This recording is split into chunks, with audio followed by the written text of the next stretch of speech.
ये वाली सीरीज़ चालू होगी गोल्ड की चार्ट ट्रेडिंग के सीक्रेट्स के ऊपर, ठीक है ना? तो देखो अब मार्केट कितनी तरीके की होती है? मार्केट होती है 3 तरीके की। पता ही होगा तुम्हें, अगर नहीं पता है तो बता देता हूँ। मार्केट एक होता है अप ट्रेंड, एक होता है डाउन ट्रेंड और एक होता है साइडवेज ट्रेंड, ठीक है ना? ऐसे 3 तरीके की मार्केट होती है।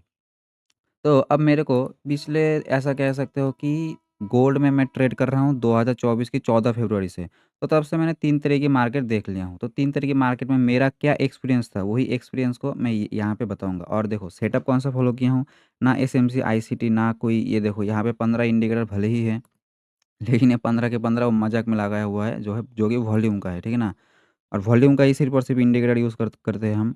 तो इसको छोड़ के और कुछ नहीं, आईसीटी, एसएमसी, एफवीजी कुछ भी नहीं।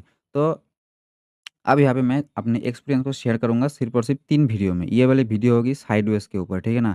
साइडवेज़ मार्केट में मतलब कि गोल्ड के चार्ट की कैसे बिहेवियर रहती है उसके ऊपर।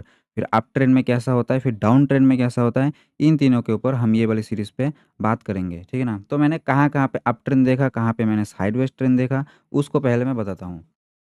तो चले जाते हैं डेली के टाइम फ्रेम में। अब डेली के टाइम फ्रेम में मैंने अप ट्रेंड कहाँ पे देखा, ये है 14 फरवरी 2024, यहाँ से मैंने गोल्ड को ट्रेड करना चालू किया था।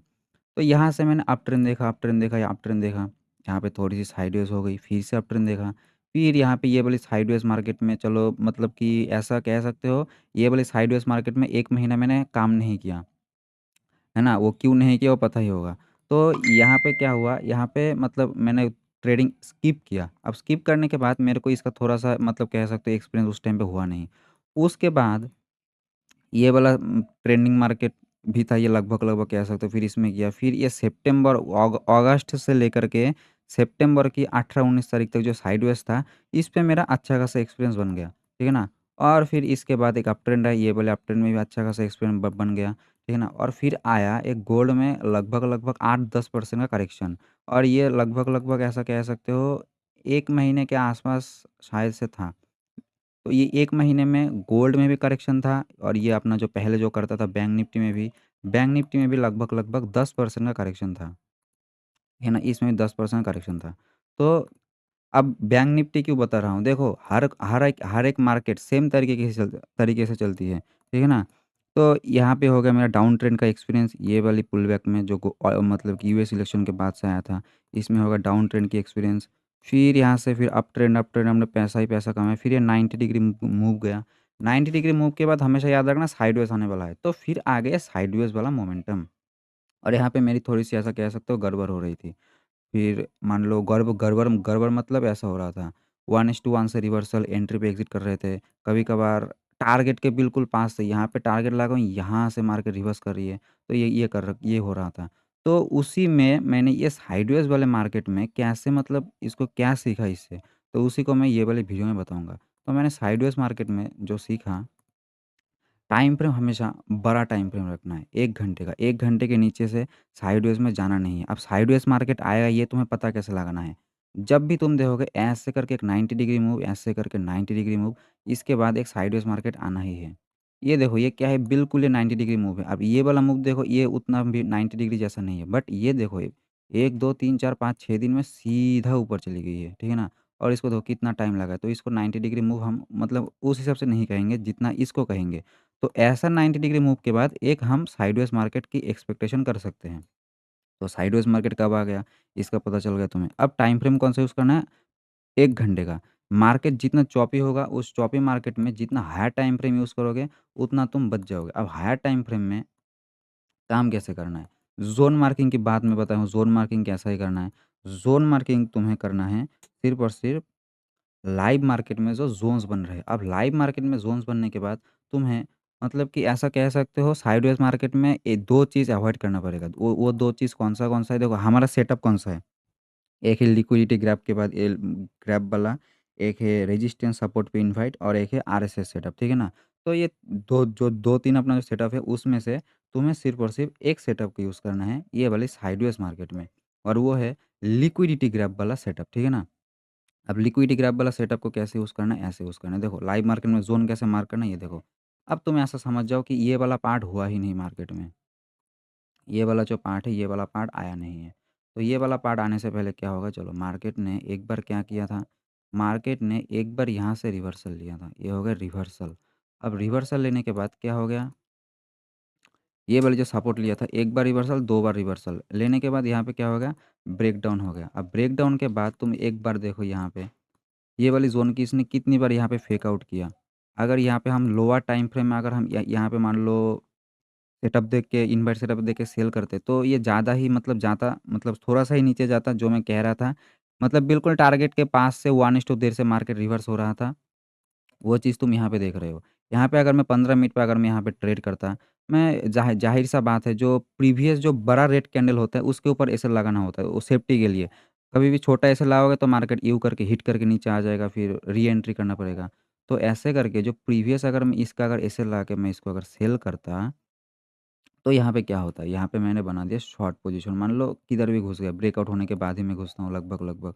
तो मैं अगर यहाँ का अगर एसएल लगा के इसको अगर सेल करता, मिनिमम यहाँ का टारगेट, तो ये टारगेट के मतलब कि पास, ऐसा कह सकते हो क्या हो रहा है तुम्हें देखो। तो यहाँ पे मैं अगर इसको यूज़ ना करके, ये जो सपोर्ट पे इनवाइट को यूज़ ना करके, जो कि मैं बताया कि साइडवेज़ मार्केट में सपोर्ट पे इनवाइट को यूज़ नहीं करना है, तो मैं अगर यहाँ पे मान लो मैं यहाँ पे वो कर लेता, लिक्विडिटी ग्रैब के लिए वेट करता। तो देखो लिक्विडिटी ग्रैब भी है और यहाँ पे आरएसएस सेटअप भी है। फिर मार्केट कहाँ गई है, कितना ऊपर गया है तुम्हारे सामने है। दूसरी बार भी वही नीचे आ गया, फिर से वही लिक्विडिटी ग्रैब किया, फिर ऊपर चला गया मार्केट, ठीक है ना? तो अब यहाँ पे भी देखो, यहाँ पे भी वही सेम चीज़, क्या हो गया, रेजिस्टेंस और यहाँ पे क्या हो गया, यहाँ पे देखो, यहाँ पे भी अगर तुम इस ज़ोन को थोड़ा-सा ऊपर-नीचे कर देते ऐसे करके, तो तुम यहाँ पे पहले सेल करते, ठीक है ना? तो मैं जो कहा हूँ सपोर्ट पे, जो कि पूरा का पूरा अप्रैल मई महीना मेरे साथ हो रहा था, मैं देख रहा था। सपोर्ट पे इन्वर्ट करके मार्केट ऊपर, रेजिस्टेंस पे इन्वर्ट करके मार्केट नीचे आ रहा था, क्योंकि साइडवेज़ में ये मैक्सिमम टाइम यही चीज़ होता है। तो साइडवेज़ में सिर्फ़ और सिर्फ़ ये सब जो लिक्विडिटी ग्रैब जो होता है, ये सब लिक्विडिटी ग्रैब को ट्रेड करना है, ठीक है ना? तो देखो, अब देखो अगस्त में जैसे ये जो साइडवेज़ वाली मार्केट थी, अब इससे कैसे बचना है? अब देखो, यहाँ पे जब था मार्केट, तो मेरे को लग रहा था कि यहीं से ऑल टाइम हाई चला जाएगा और मैं यहाँ पे स्विंग ट्रेड का प्लान कर रहा था। यहाँ पे थोड़ा बहुत बाय लिया था, यहाँ पे बाय स्टॉप लगा दिया था, यहाँ से मेरा एक रेगुलर क्वांटिटी होल्ड था। तो मैं सोचा था उसको और मतलब कि जाने ही दूँगा ऊपर, बट यहाँ से नहीं गई। लेकिन और मैं ऐसा पहला बंदा हूँ जो कह रहा था कि गोल्ड यहीं से ऑल टाइम हाई जाएगा, यहीं से ऑल टाइम हाई जाएगा। लोग कह रहे थे गोल्ड में यहाँ से बड़ा करेक्शन आ जाएगा 2800 तक, लेकिन मैं ही हूँ जो कह रहा था ऑल टाइम हाई जाएगा, और ये देखो ऑल टाइम हाई ये चला भी गया। और गोल्ड कहाँ पे रुकेगा ये भी सुन के जाओ। गोल्ड में जब ऑल टाइम हाई की अब वीडियो के बीच में एक ये सीक्रेट सुन के जाओ, जो यहाँ तक देखे उनको पता चलेगा। जो कि मैं फ्री टेलीग्राम पे एक अपडेट भी डाला था इसके ऊपर। गोल्ड जब ऑल टाइम हाई के लिए निकलती है ना एक बार, अब गोल्ड सीधा 3 महीने तक ऑल टाइम हाई के लिए ही रैली करती है, ऑल टाइम हाई के लिए ही रैली करती है। डेली पे इन्वर्ट सिर्फ जैसा भी लग रहा है, ऑल टाइम हाई के लिए ही ये रैली करती है। और मेरे को ऐसा लग रहा है, और देखो अब 1 महीना हो गया ऑल टाइम हाई को आए हुए, इधर से चालू हुई है। ये रहा। सितंबर की 1 तारीख से लगभग-लगभग 1 महीना नहीं, पूरा नहीं हुआ। तो अक्टूबर, नवंबर जो मैं कहा हूँ 19 नवंबर तक हम पैसा कमाएँगे, 19 से 20-25 नवंबर तक। तो गोल्ड देखोगे यहाँ पे हम ट्रेड कर रहे हैं। बाद में ये वाले वीडियो की क्लिप निकाल के रील बना देंगे, ठीक है? अब तुम्हें इससे बचना कैसे है इससे? अब इससे मैंने यहाँ पे तो ट्रेड टोटल अवॉइड किया, ऑल टाइम हाई पकड़ूँगा करके हो गया। मतलब कि जो स्विंग लिया भी था वो उसमें तो उधर गए। फिर यहाँ पे लिक्विडिटी ग्रैब देख के बाय किया था। ट्रेड भी चल गया, या फिर 1:1 से आई थिंक रिवर्सल आ गया था, क्योंकि ज़्यादा ऊपर नहीं गई थी। जो कहता हूँ वही होता है।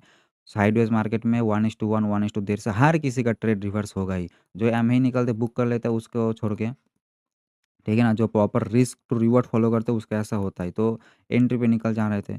फिर यहाँ से मैंने चालू किया, चलो अब लाइव मार्केट में ज़ोन मार्किंग चालू करते हैं, जो कि मेरे को देख के पता चल गया था। इसके ऊपर एक वीडियो भी बनाया था। फिर लाइव मार्केट में ज़ोन मार्किंग ऐसे करके चालू किया। फिर ये देखो, फिर वही चीज़, रेजिस्टेंस है, लिक्विडिटी ग्रैब सेल करो। यहाँ पे कुछ नहीं हुआ, कुछ मत करो। यहाँ पे भी सेम लिक्विडिटी ग्रैब हो गया, बाय करो। ये रहा लिक्विडिटी ग्रैब बाय करो, यहाँ पे भी लिक्विडिटी ग्रैब सेल करो। यहाँ पे भी मैंने सेल किया था, ये यहाँ पे, फिर इसमें न्यूज़ में सेल हो गया। तो साइडवेज़ मार्केट में ऐसे-ऐसे करके ट्रेड करना है। मैक्सिमम सिर्फ़ और सिर्फ़ लिक्विडिटी ग्रैब ही ढूँढना है। जो रेजिस्टेंस विन पर, सपोर्ट विन पर, उसको थोड़ा-सा अवॉइड कर सको तो करो। क्यों क्यों अवॉइड करना है? लोग जो कहते हैं इन्वर्ट सिर्फ़ कहाँ पे काम नहीं करेगा, तो ऐसे साइडवेज़ मार्केट में इन्वर्ट करेगा। देखो अब सेलर्स को, बायर्स को, रिटेलर को फिर भी पैसा नहीं देगा। उनको निकालेगा, निकाल के फिर मार्केट ऊपर जाए, तो तुम्हें यहाँ पे बैठना है, ना कि तुम्हें यहाँ पे सेल करने बैठना है, तुम्हें इधर बैठना है और इधर जाना है। समझ रहे हो? तो ये हो गया ये वाली वीडियो, अगर पसंद आया तो लाइक कर दो और मिलते हैं इसके पार्ट 2 के साथ कल, ठीक है? बात वही है।